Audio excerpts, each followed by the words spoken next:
होता. सन्माननीय व्यासपीठ, वंदनीय गुरुजन वर्ग आणि माझ्या बालमित्रांनो, तुम्हा सर्वांना स्वातंत्र्य दिनाच्या खूप खूप शुभेच्छा. नमन आमचे स्वीकार बापू, तुम्ही हो महात्मा. नमन आमचे स्वीकार बापू, तुम्ही हो महात्मा.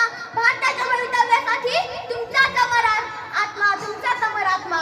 मी आज महात्मा गांधी यांच्याबद्दल बोलणार आहे. महात्मा गांधी हे एक सैनिक होते. त्यांना आपण राष्ट्रपिता या नावाने ओळखतो.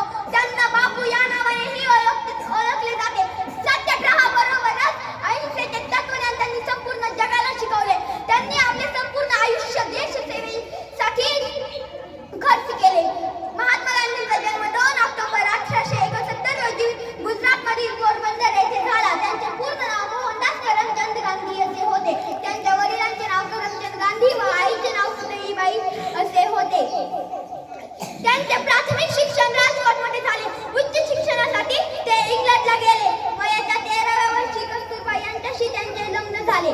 गांधीजी उत्कृष्ट राजनीतिज्ञ तसेच एक चांगला वक्ता सुद्धा होते. स्वदेशी वस्तूंच्या वापराचे महत्त्व त्यांनी जनतेला पटवून दिले.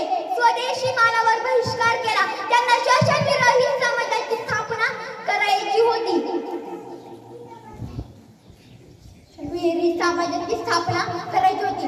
2 ऑक्टोबर हा जगभरात अहिंसा दिन म्हणून साजरा केला जातो. त्या दिवशी गांधीजींना श्रद्धांजली अर्पित केली जाते. त्यांच्या बलिदानांना स्मरण केले जाते. आयुष्यभर त्यांनी सत्य आणि अहिंसेच्या मार्गावर चालून देशाची सेवा केली. जाता जाता एवढेच म्हणे, धोतीवाले